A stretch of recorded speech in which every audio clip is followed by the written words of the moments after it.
Hello class, today we start kinetic theory of gas. Last lecture हमने देखा था कि किसी भी क्यूब में अगर आइडियल गैस हमने फिल किया तो वो आइडियल गैस उस वॉल पे, क्यूब के वॉल पे कितना प्रेशर लगा रहा है उसका वैल्यू हमने निकाला था, याद हो तो P is equal to 1/3 N by V. और यहाँ पे summation of V square by क्या होता है यहाँ पे N। अब ध्यान देना यहाँ पे सबका मीनिंग, यहाँ पे P का मीन्स क्या होगा, यहाँ पे प्रेशर। प्रेशर कौन लगा रहा है यहाँ पे, तो आइडियल गैस। ये ध्यान देना यहाँ पे क्यूब है, टेबल पे रखा हुआ है और क्यूब में साइड लेंथ कितना दे रखा है यहाँ पे L। तो ये जो क्यूब का अगर देखा जाए, क्यूब के इनसाइड जो भी आइडियल गैस होगा वो इसके वॉल पे प्रेशर लगा रहा होगा कि नहीं। तो प्रेशर का वैल्यू यहाँ पे P से रिप्रेजेंट कर रहे हो। N का मतलब क्या होता है, number of molecules, number of molecules. और यहाँ पे स्मॉल m का मतलब होता है mass of molecules, mass of molecules. और ये v जो होता है यहाँ पे स्मॉल v, ये velocity of the molecular, velocity of the molecular. और कैपिटल N अगर देखा जाए, कैपिटल N अगर देखा जाए तो ये क्या होगा यहाँ पे also number of molecules, number of molecules. और ये कैपिटल B जो होगा ये volume of the container, volume of the cube, volume of the cube. तो ध्यान देना ये फॉर्म हमने कन्वर्ट किया था। अब इसको थोड़ा से और यहाँ पे चेंज कर रहा हूं मैं। ध्यान देना यहाँ पे टोटल मास अगर गैस का देखा जाए तो कैपिटल M से रिप्रेजेंट करोगे और वो क्या हो जाएगा यहाँ पे N और इंटू M। ये याद रखना यहाँ पे total mass of the gas, total mass of the gas, total mass of the gas, right ना। और ये क्या हो जाएगा बच्चे यहाँ पे number of molecular, number of molecular, number of molecular, ठीक है। और ये यहाँ पे देखा जाए स्मॉल m, तो यहाँ पे mass of molecular, mass of molecular, mass of molecular. समझ में आ रहा है ना, ये मास ऑफ क्या हो जाएगा यहाँ पे मॉलिकल। अब यहाँ पे capital B volume of the container, capital B क्या हो जाएगा यहाँ पे volume of the container, volume of the container, बस आ रहा है ऑफ द कंटेनर। तो यहाँ पे कंटेनर का अगर देखा जाए तो ये वॉल्यूम हो गया। अब ध्यान देना यहाँ पे जो Nm है उसको कन्वर्ट करके क्या लिख सकते हो, तो ध्यान देना यहाँ पे P इज इक्वल टू क्या हो जाएगा 1/3 और यहाँ पे Nm के प्लेस पे ये आ जाएगा कैपिटल M बाई कितना हो जाएगा यहाँ पे B, बाई क्या होता है यहाँ पे V और summation of V square by कितना हो जाएगा यहाँ पे कैपिटल N। ये चीज अलग से नोट कर रहा हूँ, ये भी याद रखना प्रेशर का ही क्या होता है यहाँ पे वैल्यू होता है और किसके फॉर्म में यहाँ पे, तो मास, वेलोसिटी और यहाँ पे क्या हो जाएगा एवरेज वेलोसिटी डिवाइडेड बाई क्या होता है यहाँ पे नंबर ऑफ मॉलिकल। आगे ध्यान दे रहे हैं यहाँ पे एक चीज होता है रूट मीन स्क्वायर वेलोसिटी, एक होता है रूट मीन स्क्वायर वेलोसिटी। यहाँ पे लिख रहा हूं मैं root mean square velocity, root mean square velocity, mean square velocity. अब ये समझते हैं यहाँ पे रूट मीन स्क्वायर वेलोसिटी क्या होता है बच्चे, तो आपको बताओ ये रूट मीन स्क्वायर वेलोसिटी कैसे निकाला जाता है और होता क्या है। अब तो सारे यहाँ पे पार्टिकल अगर देखा जाए तो ये रैंडम मोशन कर रहे हैं एवरी डायरेक्शन में, बात समझ आ रहा है। हो सकता है इस पार्टिकल का या इस मॉलिक्यूल का वेलोसिटी कितना दे रखा है यहाँ पे V1, इस मॉलिक्यूल का वेलोसिटी क्या दे रखा है यहाँ पे V2, इस मॉलिक्यूल का वेलोसिटी दे रखा है यहाँ पे V3। ऐसे ये n पार्टिकल होगा तो Vn हो जाएगा कि नहीं वेलोसिटी। अगर n नंबर ऑफ पार्टिकल है तो ये क्या होता है यहाँ पे Vn, वेलोसिटी ऑफ द क्या हो जाएगा यहाँ पे n पार्टिकल। अब ये ध्यान देना हमें मालूम क्या करना है, रूट मीन स्क्वायर वेलोसिटी। तो अगर यहाँ पे देखा जाए, मैं सबसे पहले इन सारे अगर पार्टिकल का देखा जाए तो सब पार्टिकल के वेलोसिटी का स्क्वायर कर रहा हूँ, V1 V2 बात समझ, सारे जितने भी पार्टिकल हैं सारे पार्टिकल के यहाँ पे वेलोसिटी का स्क्वायर ले लिया और उनको ऐड कर लिया। मान लो अभी मैं स्क्वायर ही ले रहा हूँ, यहाँ पे क्या ले रहा हूँ यहाँ पे स्क्वायर V3 बात समझ आ रहा है, डॉट डॉट क्या होगा यहाँ पे Vn। टोटल कितने पार्टिकल हैं, n पार्टिकल, या कितने मॉलिक्यूल हैं n। अगर n मॉलिक्यूल होंगे तो डेफिनेटली यहाँ पे सबकी वेलोसिटी क्या होगी, यहाँ पे V1 एक एक किसी दूसरे के क्या दे रखा है यहाँ पे V2, ऐसे nth का क्या हो जाएगा यहाँ पे Vn। अब ये क्या लिखा है हमने स्क्वायर, वेलोसिटी का क्या लेगा यहाँ पे स्क्वायर। इसके बाद दूसरा टर्म क्या आ रहा है मीन, दूसरा टर्म क्या लिखा है बच्चे मीन। अब मीन कैसे निकालोगे इसका, तो ध्यान देना सारे वेलोसिटी का जो भी स्क्वायर किया हमें क्या करना होगा यहाँ पे ऐड कर लेना होगा, क्या करना होगा यहाँ पे ऐड और नंबर ऑफ पार्टिकल से या नंबर ऑफ मॉलिक्यूल से डिवाइड कर देना होगा, नंबर ऑफ मॉलिक्यूल से डिवाइड कर देना होगा। तो ध्यान देना ये क्या निकल आता है यहाँ पे मीन। देखो एक एक पॉइंट समझना, सबसे पहले वेलोसिटी का स्क्वायर किया है, दूसरा हमने मीन लिया। मीन लेने का मेथड क्या होता है कि जो भी वेलोसिटी थी स्क्वायर के फॉर्म में उनको ऐड करो, नंबर ऑफ क्या होता है यहाँ पे मॉलिक्यूल से डिवाइड कर दो। नंबर ऑफ मॉलिक्यूल से डिवाइड अगर करते हो तो यहाँ पे क्या निकल आता है मीन, क्या निकल आता है मीन। अब ध्यान देना यहाँ पे हमने स्क्वायर लिया, मीन लिया, थर्ड टर्म क्या आता है यहाँ पे रूट, अब तीसरा काम क्या करूंगा यहाँ पे रूट। अब ध्यान देना बच्चे यहाँ पे रूट अगर देखा जाए तो रूट इसका क्या हो जाएगा यहाँ पे रूट v1 स्क्वायर प्लस क्या होता है यहाँ पे b2 square plus dot dot क्या हो जाएगा यहाँ पे bn का whole square divided by n। अब ध्यान देना यहाँ पे ये जो रिजल्ट आ रहे हैं, ये जो रिजल्ट आ रहे हैं बच्चे, इसी को बोलते हैं VRMS। इसको क्या बोलते हैं यहाँ पे VRMS। VRMS का हमेशा मतलब समझता है root mean square velocity, root mean square velocity. तो ये क्या, इसका वैल्यू क्या रहेगा यहाँ पे v1 square plus v2 square plus dot dot क्या होता है यहाँ पे n पार्टिकल है तो vn square divided by total number of particle, total number of particle.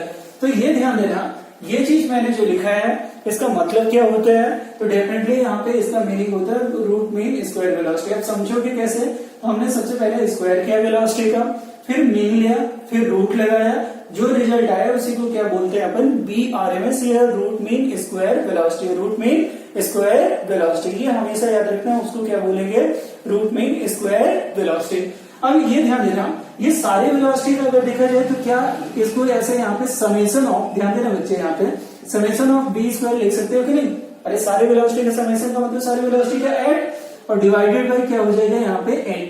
ये किसके बराबर आ जाएगा VRMS के होल स्क्वायर के, VRMS के बराबर आ जाएगा कि नहीं। अगर ये VRMS के बराबर आ रहा है तो यही चीज कन्वर्ट होके, यही चीज कन्वर्ट होके बच्चे ध्यान देना यहाँ पे VRMS का whole square is equal to, अगर स्क्वायरिंग ऑन बोथ साइड, ये summation of V square by क्या हो जाएगा यहाँ पे N, summation of V square by क्या हो जाएगा यहाँ पे एन। तो इस तरीके से रूट मीन स्क्वायर वेलोसिटी और ये मीन वेलोसिटी है, दोनों के बीच में क्या रिलेशन हो सकता है ये हमने फाइंड कर लिया। अगर फाइंड कर लिया तो इसके प्लेस पर summation of V square by N के प्लेस पे क्या लिख सकते हो यहाँ पे VRMS का होल स्क्वायर, VRMS का होल स्क्वायर। तो ध्यान देना यहाँ पे इसके प्लेस पे मैं क्या लिख रहा हूँ, ये चीज को जल्दी से वीडियो को पॉज करके नोट कर लेना, रूट मीन स्क्वायर वेलोसिटी को। उसके बाद ध्यान देना यहाँ पे, अगर इसको नोट कर लिया बच्चे तो ध्यान देना यहाँ पे सेकेंड पॉइंट क्या होता है यहाँ पे, ये जो आएगा P का वैल्यू, प्रेशर का वैल्यू कितना हो जाएगा 1/3 और यहाँ पे M बाई क्या हो जाएगा कैपिटल B। और ये जो वैल्यू है ये अभी हमने रिजल्ट क्या फाइंड किया यहाँ पे VRMS का होल स्क्वायर, VRMS का होल स्क्वायर। वेयर VRMS क्या होगा, तो ध्यान देना यहाँ पे VRMS का मतलब होता है root mean square velocity, root mean square velocity. आगे ध्यान देना यहाँ पे इसके डिफरेंट फॉर्म, किसके प्रेशर के डिफरेंट फॉर्म, तो different form of pressure, different form of pressure. बात समझ आ रहा है ना, प्रेशर के डिफरेंट फॉर्म पॉसिबल है। अब कौन कौन से फॉर्म हो सकते हैं, तो ध्यान देना, अगर मैं यहाँ पे B को इधर ले जाऊं तो ये PV इज इक्वल टू क्या दिखेगा हमें 1/3 और ये क्या हो जाएगा यहाँ पे M VRMS का होल स्क्वायर, VRMS का होल स्क्वायर। एक फॉर्म तो ये दिख रहे हैं, बात समझ आ रहे हैं। एक फॉर्म यहीं से हम बना सकते थे कि ये चीज mass divided by volume, container में जितना गैस भरा हुआ है उसका टोटल मास और वॉल्यूम से डिवाइड करोगे डेंसिटी आ जाएगा कि नहीं। तो एक डेंसिटी का फॉर्म हो सकता है यहाँ पे फॉर्मूले का P is equal to 1/3 rho VRMS का होल स्क्वायर, VRMS का whole square, where rho is the density of container, rho is the density of container. ये ध्यान देना है यहाँ पे। तो ये P is equal to 1/3 rho VRMS का होल स्क्वायर आ रहा है। अब ये वैल्यू ध्यान देना है यहाँ पे, ये तो डेंसिटी के फॉर्म में है और you know that PV is equal to यहाँ पे म्यू, ये क्या हो जाएगा यहाँ पे म्यू RT। आपको पता है ना PV इज इक्वल टू क्या होता है यहाँ पे म्यू RT। अगर PV is equal to mu RT होगा तो मैं यहाँ पे रूट मीन स्क्वायर वेलोसिटी का जो फॉर्मूला है इसको कन्वर्ट कर रहा हूँ। पहले इस पे आते हैं, क्या यहाँ से VRMS का वैल्यू, क्या यहाँ से VRMS का वैल्यू PV बाई M लिख सकते हो कि नहीं रूट के साथ। देखो यहाँ पे ऐसा लिख सकते हो कि नहीं, आप इसको क्या लिख सकते हो यहाँ पे, ये चीज PV था, ये 3 मल्टीप्लाई में जाएगा, ये मास क्या हो जाएगा डिवीजन में आ जाएगा, मास किसमें आ जाएगा यहाँ पर डिवीजन में। तो रूट कितना हो जाएगा 3PV बाई M, रूट कितना हो जाएगा 3PV बाई M। और ये किसके इक्वल है VRMS के, किसके इक्वल है बच्चे VRMS के। तो ध्यान देना यहाँ पे ये रूट मीन स्क्वायर वेलोसिटी का ये फॉर्मूला याद रखना, एक फॉर्मूला ये भी ध्यान दे रहे हैं यहाँ पे, ये जो डेंसिटी का फॉर्म है ये 3 इधर मल्टीप्लाई डेंसिटी डिवाइड हो जाएगा, तो वी आर एम एस का एक फॉर्मूला ऐसा भी बनता है यहाँ पे, रूट कितना हो जाएगा 3p बाई कितना हो जाएगा रूट 3p बाई कितना हो जाएगा यहाँ पे रूट। ये भी फॉर्मूला आपको याद रखना है, कभी कभी डेंसिटी डायरेक्टली दिया होता है प्रेशर और आपको कैलकुलेट करने के लिए बोलता है कि गैस का VRMS वैल्यू क्या होगा या गैस का रूट मीन स्क्वायर वेलोसिटी क्या रहेगा। क्या इसके अलावा भी फॉर्म पॉसिबल है क्या? यस, यहाँ पे देखना ये जो पीवी दे रखा है ना, इसको और कन्वर्ट कर सकते हैं अपन पीवी को, यहाँ पे ध्यान देना पीवी इज इक्वल टू, मैं इस फॉर्मूले को और यहाँ पे थोड़ा सा चेंज कर रहा हूँ, ठीक है। पीवी इज इक्वल टू क्या यहाँ पे म्यू आर टी लिख सकते हैं क्या? यस, अगर म्यू आर टी लिखोगे तो यही फॉर्मूला क्या होता है यहाँ पे, V R M S is equal to कितना हो जाएगा यहाँ पे 3 म्यू आर टी बाई कितना हो जाएगा यहाँ पे एम, बाई कितना हो जाएगा यहाँ पे एम क्या है तो यहाँ पे ध्यान दे रहे M mass of the total mass of the gas, total mass of the gas. अब ध्यान दे रहे यहाँ पे total mass of the gas रहेगा। आगे इसी के और फॉर्म, क्योंकि आपको बताऊं यहाँ पे इसके फॉर्मूला एक है, बात समझ आ रही है ना, लेकिन इसके डिफरेंट फॉर्म है, मतलब एक तीर कई निशान है, ये तो पता होगा ना आपको, एक तीर कई निशान है। तो इस तरीके से एक फॉर्मूले से डिफरेंट टाइप का फॉर्म यहाँ पे बना सकते हैं, ठीक है। अब ध्यान देना यहाँ पे VRMS का वैल्यू क्या आ रहा है, VRMS देखा जाए तो यहाँ पे रूट और ये कितना आ रहा है यहाँ पे 3, बात समझ आ रही है ना, म्यू आर टी, बात समझ, म्यू आर टी बाई कितना आ रहा है यहाँ पे एम। मैं म्यू आर टी वाला फॉर्म नहीं ले रहा अभी यहाँ पे पीवी ही ले रहा हूँ, इसको भी अलग फॉर्म बना सकते हैं अपन, VRMS is equal to 3 PV by M. अब इसका एक फॉर्म यहाँ पे टेम्परेचर के फॉर्म में देखेंगे, जैसे यहाँ पे वॉल्यूम, प्रेशर और मास के फॉर्म में दे रखा है, क्या टेम्परेचर के फॉर्म में भी VRMS निकाला जा सकता है? तो आंसर यस। कैसे निकालोगे? तो ध्यान देना, you know that PV is equal to क्या होता है म्यू आर टी, राइट ना, PV is equal to mu R T. तो यहाँ पे म्यू के प्लेस पे क्या मास अपॉन मॉलिक्यूलर मास लिख सकते हो? यस, और ये क्या हो जाएगा यहाँ पे म्यू आर टी, ये क्या हो जाएगा बच्चे पीवी, ये क्या हो जाएगा पीवी। तो यहाँ पे ध्यान देना पीवी बाई एम, ये एम डिवीजन में ले जाओ तो यहाँ पे ये आर टी बाई क्या हो जाएगा एम नॉट, बात समझ आ रहे, पीवी बाई एम क्या होता है R T by am not, और ये वैल्यू यहाँ पे रख सकते हो। तो VRMS का एक फॉर्मूला और यहाँ पे निकल आता है और वो क्या आएगा रिजल्ट 3, कितना हो जाएगा यहाँ पे ये आर टी डिवाइडेड बाई क्या हो जाएगा यहाँ पे एम नॉट। अब टोटल सोचो यहाँ पे कितने फॉर्म यहाँ पे बन पाए, कितने फॉर्म बन पाए। एक तो ये जिसपे मैं यहाँ पे स्टार दिखा रहा हूँ, एक फॉर्म ये रहेगा, एक फॉर्म ये था, एक फॉर्म ये दिखा अपन को और एक फॉर्म ये दिखा, बात समझना। टोटल कितने हैं यहाँ पे अगर देखा जाए टोटल 1 2 और ये क्या होता है यहाँ पे 3 4 और ये क्या होता है यहाँ पे 5, बात समझ आ रही है, ये क्या हो जाएगा यहाँ पे 5। टोटल 5 फॉर्म हो सकते हैं इस फॉर्मूले के, कितने 5। आगे कैसे निकाला गया इस चीज को मैंने आपको अच्छे से समझा दिया। अब ये तो रूट मीन स्क्वायर वेलोसिटी की बात हो गई, ऐसे क्या होता है एवरेज वेलोसिटी क्या आएगा यहाँ पे, और एक होता है मोस्ट प्रोबेबल स्पीड। इन सारी चीजों को भी समझाता हूँ, जल्दी से वीडियो को पॉज करो और नोट करो अच्छे से, ठीक है। अब बच्चे ध्यान देना यहाँ पे कि मैंने बोला था कि जैसे root mean square velocity pressure के फॉर्म में और टेम्परेचर के फॉर्म में आता है या डेंसिटी के फॉर्म में, इसी तरीके से डिफरेंट टाइप ऑफ वेलोसिटी या डिफरेंट टाइप ऑफ स्पीड भी होते हैं। तो सबसे पहले यहाँ पे देखना different speeds of the gas molecule, different speed of the gas molecule. सबसे पहले मैं बात कर रहा हूँ यहाँ पे एवरेज स्पीड। एवरेज स्पीड याद रखना है यहाँ पे कि किसी भी कंटेनर में अगर कई सारे गैस मॉलिक्यूल हैं और सारे रैंडम डायरेक्शन में चल रहे हैं, सारे क्या होते हैं यहाँ पे ऑल पॉसिबल डायरेक्शन में यहाँ पे मूव कर रहे हैं। तो ये बताओ मैं अगर दो गैस मॉलिक्यूल की बात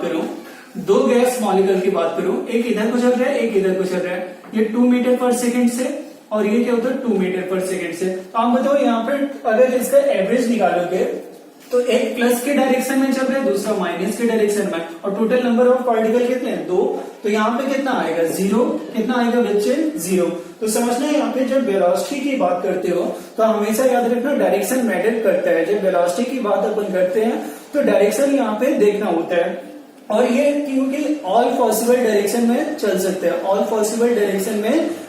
हैं, दैट्स व्हाई दैट्स वाई यहाँ पे सबका सम वेलोसिटी का डिवाइड कर दो यहाँ पे नंबर ऑफ यहाँ पे gas molecule, number of gas molecule से, तो जो रिजल्ट निकलता है वो एवरेज वेलोसिटी बोला जाता है। वो क्या बोला जाता है यहाँ पे? Average velocity. लेकिन इसका वैल्यू 0 होगा, लेकिन इसका वैल्यू क्या होता है यहाँ पे? 0।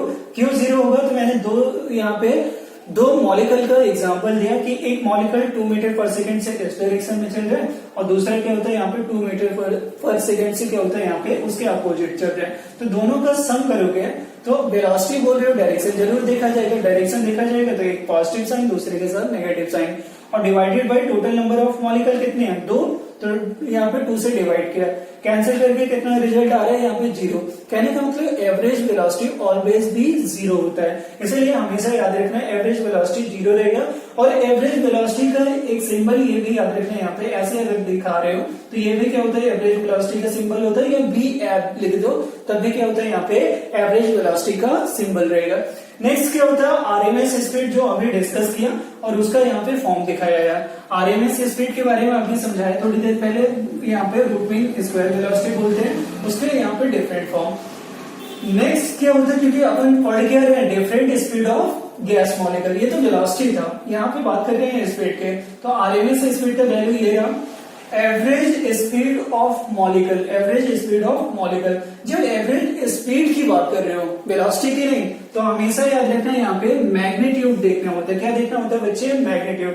मैग्नीट्यूड का मतलब होता है मॉड लगा दो वेलोसिटी पे, तो अगर कोई मान लो 2 मीटर पर सेकंड से इधर चल रहा है ना, और दूसरा क्या होता है यहाँ पे 2 मीटर पर सेकंड से इधर चल रहा है, तो अगर मॉड लगाओगे तो एक +2 और यहाँ पे क्या हो जाएगा प्लस, इधर क्या होता है यहाँ पे -2 डिवाइडेड बाई 2 टोटल नंबर, तो कितना आ जाएगा यहाँ पे? 2 + 2 डिवाइडेड बाई 2, तो ये क्या आ जाएगा यहाँ पे 2। अब देखो ये 0 के इक्वल है? नहीं है। 0 के इक्वल है क्या? नहीं है। क्यों नहीं है? तो यहाँ पे स्पीड की बात कर रहे हो। किसकी बात कर रहे हो यहाँ पे? टोटल स्पीड के। एवरेज का मतलब टोटल स्पीड, तो यहाँ पे एवरेज स्पीड कितना आएगा बच्चे? तो ध्यान देना यहाँ पे नॉन जीरो। क्या आएगा यहाँ पे? Non zero. तो वैल्यू क्या होगा? तो हमेशा याद रखना √8p/πp। ध्यान देना यहाँ पे √8p, p क्या होता है? प्रेशर, बाई पाई, और ये क्या होता है? सॉरी रो रहेगा। बात समझ आ रहा है ना? एक फॉर्म तो इस तरीके से निकाल सकते हैं 3p/रो वाला फॉर्म, तो यहाँ पे 3 के प्लेस पे 8/पाई आ जाएगा। एवरेज अगर स्पीड है तो देखो आरएमएस स्पीड में यहाँ पे 3 आ रहा था, यहाँ पे 8/पाई आ जाएगा। इसके जगह पे 3 है, इसके जगह पे 8/पाई आ गया। ये average speed of the molecule. याद रखना टोटल जो सारे मॉलिक्यूल अगर चलेंगे तो उनका टोटल जो स्पीड आएगा उसी को एवरेज स्पीड बोलते हैं। नेक्स्ट पॉइंट होता है अपन का थर्ड पॉइंट अगर देखा जाए तो यहाँ पे most probable speed of molecule. Most probable speed of molecule ये क्या होता है बच्चे? तो आपको तो मैंने समझाया है बार बार आपको कि अगर 10 लोग क्या होता है रनिंग में चल रहे हैं तो 10 के 10 कभी भी सबसे आगे या सबसे पीछे नहीं होते हैं। एक आध क्या होता है सबसे तेज चल रहा होगा, एक आध क्या होता है सबसे पीछे जा रहा होगा, लेकिन 4-6 ऐसे होंगे, 4-5 ऐसे होंगे जो सेम वेलोसिटी से चल रहे होंगे। तो मैक्सिमम नंबर ऑफ पर्सन जो सेम वेलोसिटी से चल रहा है उसी को बोलोगे मोस्ट प्रोबेबल स्पीड। उनके स्पीड को क्या बोलोगे? Most probable speed. तो यहाँ भी वही चीज दे रखा है कि एट गिवन टेम्परेचर, किसी भी मतलब दिए हुए टेम्परेचर पे the speed to which maximum number of molecules belong. कहने का मतलब क्या होता है कि एक पर्टिकुलर टेम्परेचर पे अगर किसी भी पर्टिकुलर स्पीड से ज्यादा मॉलिक्यूल बिलोंग करते हैं तो उस पर्टिकुलर स्पीड को क्या बोलते हैं अपन? Most probable speed of molecule. इसका वैल्यू क्या होगा बच्चे? तो यहाँ पे 2p/रो और इधर 2RT/m0। अब ध्यान देना यहाँ पे इन दोनों में BRMS से कंपेयर करना सीखो। याद करने के लिए BRMS से कंपेयर करो। BRMS में 3 आ रहा है, इसमें क्या आ रहा है? 8/पाई। इसमें क्या आ रहा है बच्चे? 2 आ रहा है। बस यही फर्क होता है। और ध्यान दे रहे हैं यहाँ पे तीनों का अगर वैल्यू देखो तो ये 3 है और इसका वैल्यू यहाँ पे सॉल्व करोगे तो 2 पॉइंट समथिंग आएगा। बात समझ आ रहा है? क्योंकि पाई का वैल्यू 3.14 होता है तो सॉल्व करके 2 पॉइंट कुछ आएगा वैल्यू, और ये 2। तो सबसे ज्यादा ग्रेटर अगर वैल्यू देखा जाए तो हमेशा एक पॉइंट ये भी याद रखना, कभी कभी आ जाता है यहाँ पे कि BRMS VRMS मतलब रूट मीन स्क्वायर वेलोसिटी का वैल्यू सबसे ज्यादा होता है किसी भी गैस मॉलिक्यूल का। उसके बाद क्या होता है एवरेज वेलोसिटी, उसके बाद क्या होता है यहाँ पे मोस्ट प्रोबेबल स्पीड। ये ध्यान दे रहे यहाँ पे सॉरी वेलोसिटी नहीं बोल रहा हूँ, यहाँ पे सारे स्पीड रहेगा, बात समझ आ रहे ना। तो RMS स्पीड, एवरेज स्पीड और मोस्ट प्रोबेबल स्पीड, ये यहाँ पे रिलेशन रहेगा। सबसे ज्यादा अगर देखा जाए वैल्यू किसका रहता है तो RMS का कितना रहेगा 3 टाइम √3 टाइम्स, इसका कितना होगा √8/5 टाइम्स और इसका कितना होगा √2 टाइम्स। तो ध्यान देना इस तरीके से निकाल सकते हैं। एक क्वेश्चन आपके माइंड में और आता होगा कि एवरेज स्पीड अगर देखा जाए RMS स्पीड और RMS वेलोसिटी दोनों सेम है, तो इसका रीजन क्या होता है कि वेलोसिटी भी अगर स्क्वायर कर दोगे तो मतलब -2 का स्क्वायर करोगे तो प्लस ही तो आएगा ना, बात समझ आ रहा है। तो याद रखना एवरेज जो रूट मीन स्क्वायर स्पीड होता है और रूट मीन स्क्वायर वेलोसिटी दोनों का वैल्यू सेम आ रहा है, जीरो नहीं आ रहा है। कारण क्या होता है स्क्वायर करके फिर रूट लिया है, तो ये वैल्यू क्या होता है नेगेटिव भी पॉजिटिव बन के फिर रूट लोगे तो वैल्यू नॉन जीरो आएगा। समझ में आ रहा है ना। दैट्स व्हाई यहाँ पे RMS speed RMS velocity same रहेगा, लेकिन एवरेज वेलोसिटी और एवरेज स्पीड का वैल्यू डिफरेंट रहेगा। एवरेज वेलोसिटी का वैल्यू 0 होता है और ये नॉन जीरो होता है। नॉन जीरो अगर देखा जाए तो यहाँ पे क्या वैल्यू रहेगा ये नोट कर दिया है मैंने। और यहाँ पे मोस्ट प्रोबेबल स्पीड क्या होता है ये भी आपको समझाते हैं। नेक्स्ट लेक्चर में इस पर बेस्ड प्रॉब्लम अपन करेंगे, ठीक है ना, नोट करने से।